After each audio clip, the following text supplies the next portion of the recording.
നമസ്കാരം. നമ്മൾ principles of management എന്ന ചാപ്റ്ററാണ് ഡിസ്കസ് ചെയ്തുകൊണ്ടിരിക്കുന്നത്. കഴിഞ്ഞ ക്ലാസ്സിൽ നമ്മൾ ഹെൻറി ഫയോളിൻ്റെ 14 പ്രിൻസിപ്പിൾസ് ഓഫ് മാനേജ്മെൻറ്റ് ഡിസ്കസ് ചെയ്തിരുന്നു. എല്ലാവരും 14 പ്രിൻസിപ്പിൾസും പഠിച്ചിട്ടുണ്ടാവുമല്ലോ അല്ലേ? അപ്പം നന്നായിട്ട് പ്രിൻസിപ്പിൾസ് ഓരോ പോയിന്റ് പഠിക്കുക, അതിൻ്റെ എക്സ്പ്ലനേഷൻ എന്താണ് കൊടുക്കേണ്ടതെന്ന് കൃത്യമായി എല്ലാവരും പഠിച്ചു പൊക്കോണം. ഓക്കെ, ഇന്നത്തെ ക്ലാസ്സിൽ നമ്മൾ ഡിസ്കസ് ചെയ്യാനായിട്ട് ഉദ്ദേശിക്കുന്നത് FW ടൈലറുടെ മാനേജ്മെൻറ്റ് പ്രിൻസിപ്പിൾസ് ആണ്. അപ്പോൾ രണ്ടാമത്തെ പ്രിൻസിപ്പിൾ തന്നിരിക്കുന്ന ആളുടെ പേര് FW ടൈലർ എന്നാണ്. അദ്ദേഹത്തിൻ്റെ പ്രിൻസിപ്പിൾസിനെ നമ്മൾ കോമൺ ആയിട്ട് വിളിക്കുന്നത് സയൻറ്റിഫിക് മാനേജ്മെൻറ്റ് പ്രിൻസിപ്പിൾസ് എന്നാണ് വിളിക്കുന്നത്. അപ്പം നമുക്ക് പ്രിൻസിപ്പിൾസ് സംഭാവന ചെയ്ത FW ടൈലറെ ഒന്ന് പരിചയപ്പെട്ടതിന് ശേഷം പ്രിൻസിപ്പിൾസിലേക്ക് പോകുന്നതായിരിക്കും നല്ലത്. ശരിയല്ലേ? ആരായിരുന്നു FW Taylor? FW Taylor basically an American mechanical engineer. Classical management തോട്ടിന്റെ ഒരു പ്രൊപ്പൗണ്ടർ ആയിരുന്നു ആര്? നമ്മളുടെ FW ടൈലർ എന്ന് പറയുന്നത്. ഇദ്ദേഹത്തിന്റെ ഫേമസ് ആയിട്ടുള്ള ഒരു ബുക്കാണ്, ഈ പേരിൽ തന്നെയാണ് അറിയപ്പെടുന്നത്. ബുക്കിന്റെ പേര് the principles of scientific management എന്നായിരുന്നു ആ ബുക്കിന്റെ പേര്. ഇദ്ദേഹത്തെ നമ്മൾ വിളിക്കുന്ന പേര് ഫാദർ ഓഫ് സയന്റിഫിക് മാനേജ്മെന്റ് എന്നാണ് നമ്മൾ FW ടൈലറെ വിളിക്കുന്നത്. അപ്പോൾ ജനറൽ മാനേജ്മെന്റിന്റെ അല്ലെങ്കിൽ മോഡേൺ മാനേജ്മെന്റിന്റെ ഫാദർ എന്ന് നമ്മൾ വിളിച്ചത് ആരെയായിരുന്നു? ഹെൻറി ഫയോളിനെ ആയിരുന്നു. പക്ഷേ FW ടൈലറെ നമ്മൾ എന്തെന്നാണ് വിളിക്കുന്നത്? സയന്റിഫിക് മാനേജ്മെന്റിന്റെ ഫാദർ എന്നാണ്. ഫാദർ ഓഫ് സയന്റിഫിക് മാനേജ്മെന്റ് എന്നറിയപ്പെടുന്നത് ആരാണ്? FW ടൈലർ ആണ്. ഇദ്ദേഹം 1856 ജനിച്ചത്. 1950 അദ്ദേഹം അന്തരിച്ചത്. ഇദ്ദേഹത്തെ നമ്മൾ കോമൺ ആയിട്ട് എന്തെന്നാണ് വിളിക്കുന്നത്? ഫാദർ ഓഫ് സയന്റിഫിക് മാനേജ്മെന്റ് എന്നാണ് വിളിക്കുന്നത്. ഇദ്ദേഹം എവിടുത്തുകാരനായിരുന്നു? Is basically an American mechanical engineer ആയിരുന്നു. അദ്ദേഹത്തിന്റെ ഫേമസ് ആയിട്ടുള്ള ബുക്കിന്റെ പേരെന്തായിരുന്നു? നമ്മളുടെ പ്രിൻസിപ്പിളിന്റെ പേര് തന്നെയാണ്. എന്താണ്? The principles of scientific management എന്ന പേരിലാണ് അദ്ദേഹം ഒരു ബുക്ക് പബ്ലിഷ് ചെയ്തിരിക്കുന്നത്. ആ ബുക്കിലാണ് അദ്ദേഹം നമുക്ക് സയന്റിഫിക് മാനേജ്മെന്റ് പ്രിൻസിപ്പിൾസ് നമ്മളുടെ ലോകത്തിന് സംഭാവന ചെയ്തിരിക്കുന്നത്. ക്ലിയർ ആണല്ലോ? ഇതാണ് നമ്മൾ FW ടൈലറെ കുറിച്ച് ഒരു ഇൻട്രൊഡക്ഷൻ ആയിട്ട് അറിഞ്ഞിരിക്കേണ്ടത്. ക്ലിയർ ആണല്ലോ ഇത്രയും?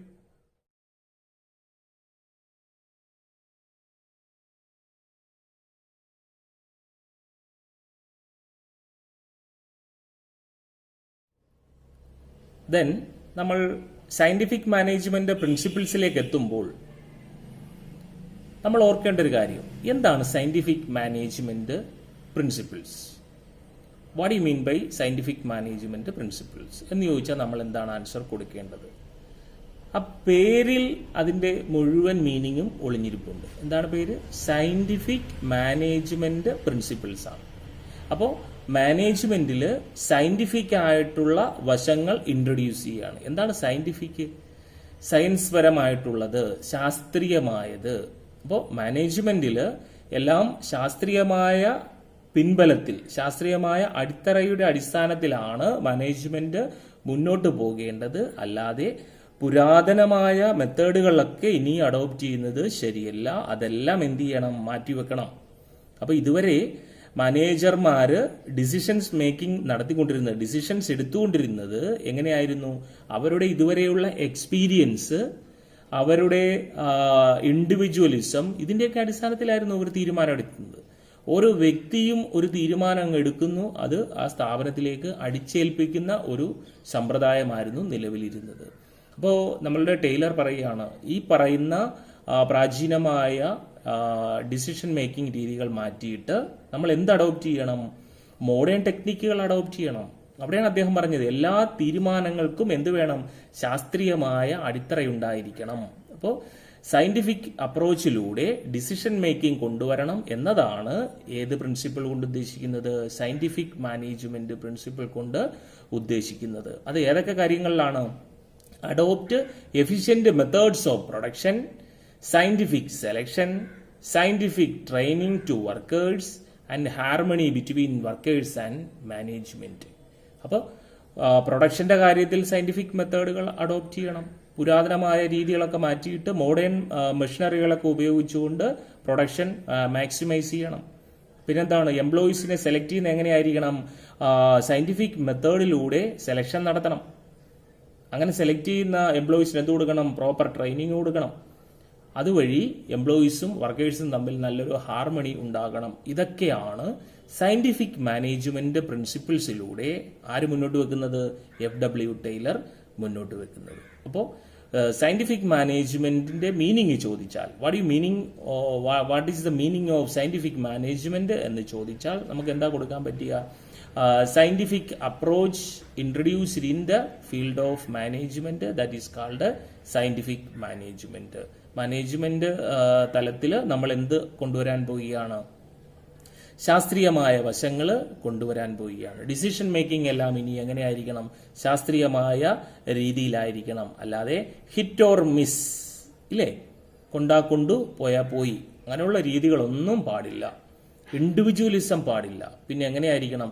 ജനാധിപത്യ രീതിയിൽ പ്രോപ്പറായിട്ടുള്ള മെത്തേഡിലൂടെ ഡിസിഷൻ മേക്കിംഗ് വേണം എന്ന് ആണ് നമ്മളുടെ ആര് പറയുന്നത്? FW ടൈലർ ഏതിലൂടെ? സയന്റിഫിക് മാനേജ്മെന്റിലൂടെ പറയുന്നത്. ക്ലിയർ ആണല്ലോ?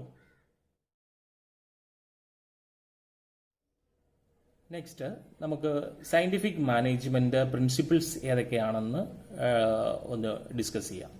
ഓക്കെ, പ്രധാനമായും സയന്റിഫിക് മാനേജ്മെന്റ് പ്രിൻസിപ്പിൾസ് എന്ന് പറയുന്നത് 4 പ്രിൻസിപ്പിൾസ് ആണ്. അതിൽ ഒന്നാമത്തെ പ്രിൻസിപ്പിളായിട്ട് ടൈലർ മുന്നോട്ട് വെക്കുന്നത് science not a rule of thumb method. ഒന്നാമത്തെ principle science not a rule of thumb method. രണ്ടാമത്തെ പ്രിൻസിപ്പിളായിട്ട് അദ്ദേഹം പറയുന്നു ഹാർമണി നോട്ട് ഡിസ്കോർഡ്. തേർഡ് പ്രിൻസിപ്പിളായിട്ട് അദ്ദേഹം പറയുന്നു cooperation not individualism. Fourth പ്രിൻസിപ്പിളായിട്ട് ടൈലർ പറയുന്നു development of workers to their greatest efficiency and prosperity. Okay, ഇപ്പൊ എന്താണ് fourth principle? Development of workers to their greatest efficiency and prosperity. ഇങ്ങനെ 4 principles ആണ് scientific management principles ആയിട്ട് FW Taylor നമുക്ക് മുന്നോട്ട് വെച്ചിരിക്കുന്നത്. ഓക്കെ,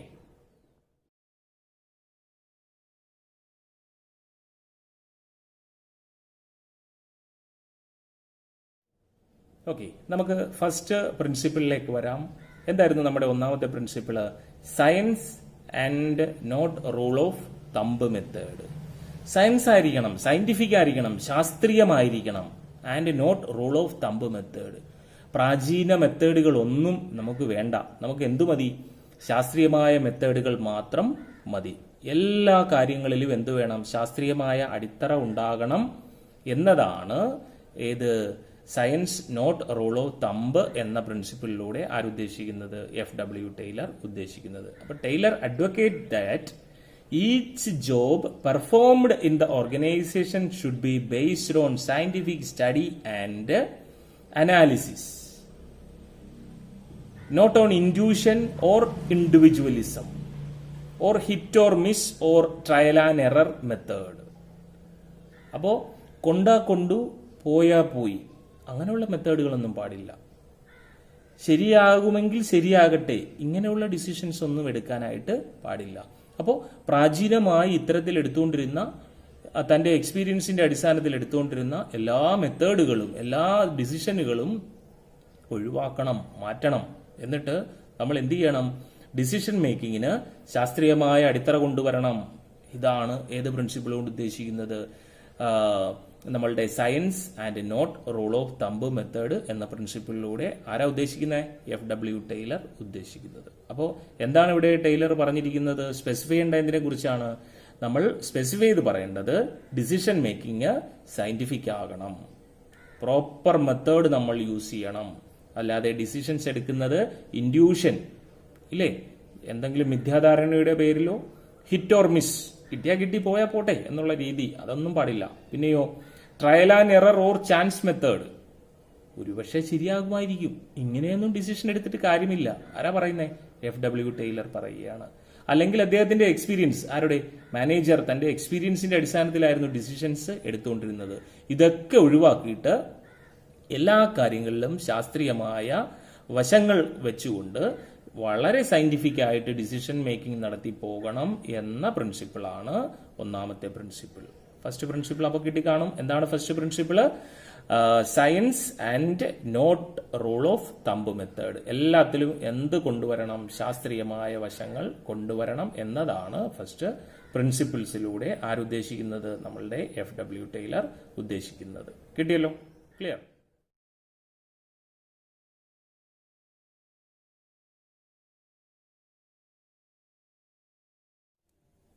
ഓക്കെ, നമുക്ക് രണ്ടാമത്തെ പ്രിൻസിപ്പിളിലേക്ക് എത്താം. രണ്ടാമത്തെ പ്രിൻസിപ്പിൾ പറയുന്നത് ഹാർമണി നോട്ട് ഡിസ്കോർഡ്. എന്താ ഹാർമണി? ഐക്യമുണ്ടാകണം. Not discord. എന്ത് പാടില്ല? കോൺഫ്ലിക്റ്റ് പാടില്ല. പിന്നെ എന്താണ് വേണ്ടത്? ഐക്യം ഉണ്ടാകുകയാണ് വേണ്ടത്. ആരൊക്കെ തമ്മിലാണ് ഐക്യം ഉണ്ടാകേണ്ടത്? അവിടെ രണ്ട് പാർട്ടീസ് ഉണ്ടാവും അല്ലേ? ഒരു സ്ഥാപനമാകുമ്പോൾ രണ്ട് പാർട്ടീസ് ഉണ്ട്. ആരൊക്കെയാണ്? മാനേജ്മെന്റ് ഉണ്ട്. ഓൺ ദ അതർ ഹാൻഡ് ആരുണ്ട്? വർക്കേഴ്സ് അഥവാ എംപ്ലോയീസ് ഉണ്ട്. ഓക്കെ, അപ്പോൾ ഹാർമണി എന്ന് പറയുമ്പോൾ നമ്മൾ എന്തായിരിക്കും അവിടെ പറയേണ്ടത്? This principle states that there should be a complete harmony between workers and management. മാനേജ്മെന്റും വർക്കേഴ്സും തമ്മിൽ എന്ത് വേണം? നല്ലൊരു ഹാർമണി ഉണ്ടാകണം. And avoid conflict between them. അവർ തമ്മിലുള്ള എന്തൊഴിവാക്കണം? കോൺഫ്ലിക്റ്റുകൾ ഒഴിവാക്കണം. രണ്ടു കൂട്ടരും ഒരുപോലെ മനസ്സിലാക്കണം. എന്ത് മനസ്സിലാക്കണം? Both are important to the firm. രണ്ടു കൂട്ടരും സ്ഥാപനത്തിലെ പ്രധാനികളാണ്, ഇമ്പോർട്ടന്റ് ആയിട്ടുള്ള ആൾക്കാരാണെന്ന ബോധം എംപ്ലോയീസിനും വേണം, അതുപോലെ തന്നെ മാനേജ്മെന്റിനും വേണം.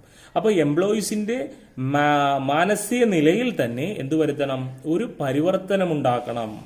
എങ്ങനെയുള്ള പരിവർത്തനം? വിപ്ലവകരമായ ഒരു മാറ്റം എംപ്ലോയീസിന്റെ മനോഗതിയിൽ, അവരുടെ ചിന്താഗതിയിൽ വരുത്തണം. ഇതിനെ നമ്മുടെ ടൈലർ വിളിക്കുന്ന പേരാണ് മെന്റൽ റെവല്യൂഷൻ. അപ്പൊ മെന്റൽ റെവല്യൂഷനിലൂടെയാണ് ഹാർമണിയും കോൺഫ്ലിക്റ്റ് ഒഴിവാക്കുകയും ചെയ്യേണ്ടത്. ഇതാണ് ടൈലറുടെ രണ്ടാമത്തെ പ്രിൻസിപ്പിൾ ആയിട്ടുള്ള ഹാർമണി നോട്ട് ഡിസ്കോർഡ്. അപ്പോൾ ഐക്യമുണ്ടാകണം. ഏതൊഴിവാക്കണം? കോൺഫ്ലിക്റ്റ് ഒഴിവാക്കണം. അതിന് ഏത് സാധ്യമാകണമെന്നാണ് ടൈലർ പറയുന്നത്? മെന്റൽ റെവല്യൂഷൻ സാധ്യമാകണം. എന്താണ് mental revolution?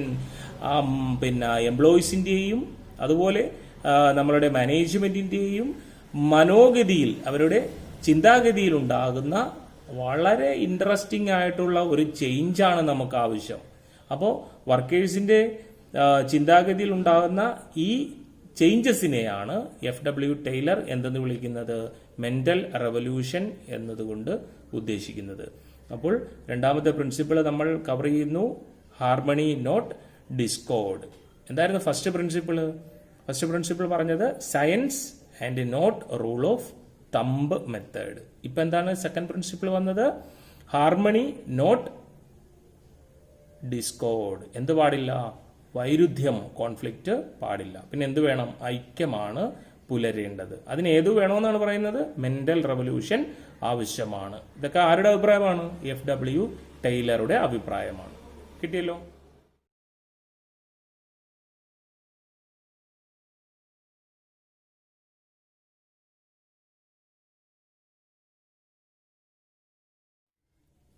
Okay, next third പ്രിൻസിപ്പിളിലേക്ക് എത്തുകയാണ്. Cooperation not individualism. Cooperation ഉണ്ടാകണം, സഹകരണം ഉണ്ടാകണം, നോട്ട് ഇൻഡിവിജ്വലിസം. ഏത് വേണ്ട? ആ വ്യക്തി താല്പര്യങ്ങൾ ഒക്കെ എന്ത് ചെയ്യണം? ഒഴിവാക്കണം. അപ്പോൾ വ്യക്തി താല്പര്യങ്ങൾ ഒഴിവാക്കിയിട്ട് നമ്മൾ ഏതിന് പ്രാമുഖ്യം കൊടുക്കണം? സഹകരണത്തിന്, കോ ഓപ്പറേഷന് ഇമ്പോർട്ടൻസ് കൊടുക്കണം എന്നതാണ് തേർഡ് പ്രിൻസിപ്പിളിലൂടെ ആരുദ്ദേശിക്കുന്നത്? നമ്മളുടെ FW ടൈലർ ഉദ്ദേശിക്കുന്നത്. അപ്പൊ എന്താണ് principle? Cooperation not individualism. Taylor suggests that there must be a cooperation between workers and management. വർക്കേഴ്സും മാനേജ്മെന്റും തമ്മിൽ എന്തുണ്ടാകണം? വളരെ ഐക്യപൂർണമായ ഒരു അന്തരീക്ഷം സംജാതമാകണം. Managers should consider workers as the partners and workers should work with discipline and loyalty. ഒന്ന് രണ്ട് കാര്യങ്ങൾ അവിടെ പറയുന്നില്ലേ? മാനേജർമാര് അല്ലെങ്കിൽ മാനേജേഴ്സ് എന്താ ചെയ്യേണ്ടത്? മാനേജേഴ്സ് വിചാരിക്കണം ദേ ആർ അവർ പാർട്ട്നേഴ്സ്, ഇവർ നമ്മളുടെ ഒരു പാർട്ണറാണ് എന്ന ചിന്തയോടുകൂടി മാനേജർമാർ ആരോട് ഇടപഴകണം?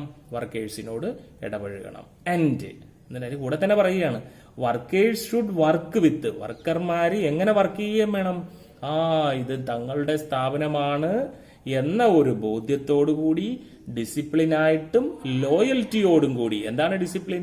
വളരെ അച്ചടക്കത്തോടു കൂടി. എന്താ അവിടെ ഉദ്ദേശിക്കുന്ന? കൃത്യസമയത്ത് വരിക, എത്ര ടൈമാണോ അത്ര ടൈം ജോലി ചെയ്യുക, ഇതൊക്കെയാണ് അവിടെ ഡിസിപ്ലിൻ കൊണ്ട് ഉദ്ദേശിക്കുന്നത്. അതുപോലെ ലോയൽറ്റി ഉണ്ടാകണം, സ്ഥാപനത്തോട് എന്തുണ്ടാകണം? ഒരു കൂറുണ്ടാകണം. ഇത് നമ്മളുടെ സ്ഥാപനമാണ്, സ്ഥാപനം നന്നായാലേ നമുക്ക് അതുവഴി ബെനിഫിറ്റ് ഉണ്ടാകൂ എന്ന ബോധത്തോടുകൂടി എല്ലാ വർക്കേഴ്സും എന്ത് ചെയ്യണം?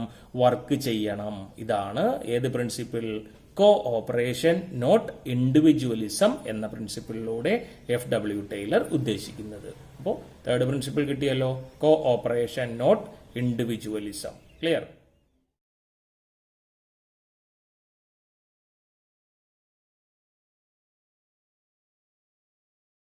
FW ടൈലറുടെ ലാസ്റ്റ് പ്രിൻസിപ്പിളാണ് development of workers with greatest efficiency and prosperity. വർക്കേഴ്സിന് ഡെവലപ്മെന്റ് സാധ്യമാക്കി കൊടുക്കണം. അത് എന്തിലേക്ക് നയിക്കും? പ്രോസ്പെരിറ്റിയിലേക്ക് നയിക്കും. എന്താ ഇവിടെ ടൈലർ ഉദ്ദേശിക്കുന്നത്? ടൈലർ പറയുന്നത് രണ്ട് കാര്യങ്ങളാണ്. എന്താണ്? Employees should be selected on the basis of scientific methods and proper training must be given to them. എന്താ ടൈലർ പറയുന്നത്? എംപ്ലോയീസിനെ നമ്മൾ സെലക്ട് ചെയ്യുന്നത് എങ്ങനെയായിരിക്കണം? സയന്റിഫിക് മെത്തേഡിലൂടെ ആയിരിക്കണം. ശാസ്ത്രീയമായ മെത്തേഡുകൾ അവലംബിച്ചുകൊണ്ട് എംപ്ലോയീസിനെ നമ്മൾ സെലക്ട് ചെയ്യുന്നു. ആൻഡ് അതിനുശേഷം നമ്മൾ എന്താ ചെയ്യാൻ പോകുന്നത്? Proper training must be given. നമ്മൾ അവർക്ക് എന്ത് കൊടുക്കണം? ശരിയായ പരിശീലനങ്ങൾ കൊടുക്കണം. അപ്പോൾ ട്രെയിൻഡ് ആയിട്ടുള്ള വർക്കേഴ്സ് ആയി കഴിഞ്ഞാൽ ഇവരാരായി മാറും? ഡെവലപ്മെന്റ് ഉള്ള വർക്കേഴ്സായി മാറുകയാണ്. ട്രെയിനിങ് ലീഡ്സ് ടു ഡെവലപ്മെന്റ് എന്നാ പറയുന്നത്. ട്രെയിനിങ് കിട്ടിയ ആൾക്കാർ എന്തായിരിക്കും? ഡെവലപ്മെന്റ് ഉള്ള ആളുകളായി മാറും. Which leads to maximisation of output. കമ്പനിയുടെ ഔട്ട്പുട്ട് എന്ന് പറയുന്നത് എന്താകുന്നതിന്? മാക്സിമമായി മാറ്റുന്നതിന് ഇത് കാരണമാകും. And prosperity of the firm.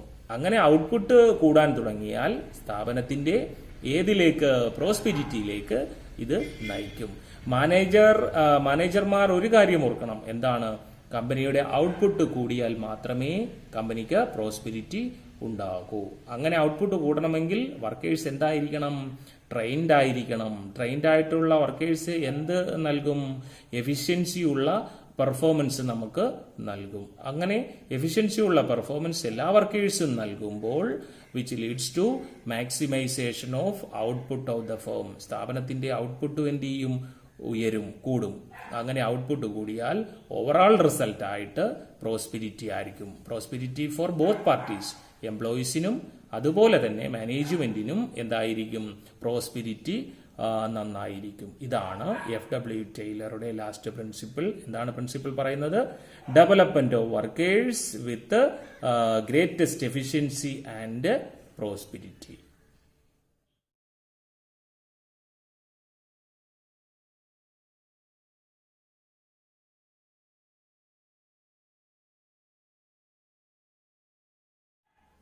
Okay, അപ്പം നമ്മൾ ഇന്ന് ഡിസ്കസ് ചെയ്തത് FW ടൈലറുടെ സയന്റിഫിക് മാനേജ്മെന്റ് പ്രിൻസിപ്പിൾസ് ആയിരുന്നു. എന്തായിരുന്നു ഒന്നാമത്തെ principle? Science not rule of thumb method. Second one harmony not discord. Third one cooperation not individualism. Last one development of workers to their greatest efficiency and prosperity. Clear ആണല്ലോ? Thank U.